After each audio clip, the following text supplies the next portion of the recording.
please. Know someone who never...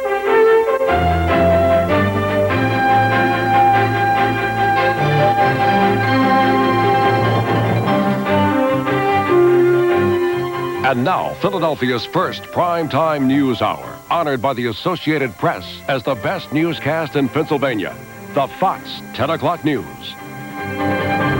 Good evening, everyone. Jill Chernikoff has the night off. I'm Jacqueline Bolden. And I'm Rich Noonan. Here's what's happening tonight. Breaking news tonight from the Freeman compound in Montana. Devastation. That's what thousands of people are dealing with the day after the flash floods. 2 men are dead. Scores of families and businesses are facing huge losses in Bucks and Mercer counties. We have several reports on the flood damage, beginning with the morning after. Steve Keeley reports. It's a mess, real mess. A real deadly mess. Floodwaters washed away a bridge in Yardley, where a 52-year-old man drove his car and was killed. And the water just kind of like just coming out of nowhere. I know how people feel with major disasters. The disasters here ranged from losing cars to losing business. We're just going to have to start over and start fresh and rebuild. To losing lives. Unbelievable how fast the water rose. We could watch it coming right up the driveway. And it was moving a foot every 10 minutes.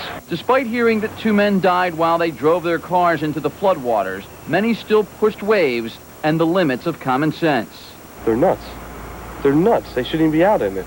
Here on Route 13 in Bristol Borough, the only thing moving this morning in the morning rush hour were the rushing waters. And while it is high tide here on the main drag through Bristol, the secondary roads here are starting to live up to their name, where Bath Road is looking more like a bathtub.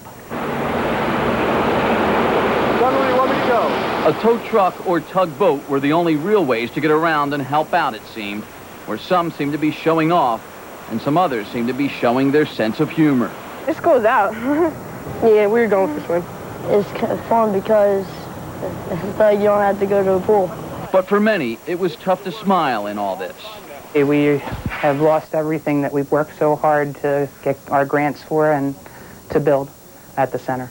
Those without power weren't without patience as they waited in long lines for dry ice. I worry about the stuff in my freezer and my refrigerator going bad. I've tried to keep the doors shut, but we've been without power since 8 o'clock last night. We're going to do it the rest of the day till we get people's power back on. As much dry ice as we can get here, we'll be here for the customers. Customers and business was what Chris Johnson was losing.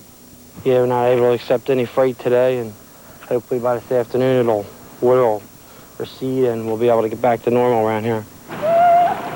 What wasn't so normal was watching kids do the backstroke where traffic is normally backed up and belly flops on a bus route. In Bristol, Steve Keeley, the Fox 10 o'clock News. The damage...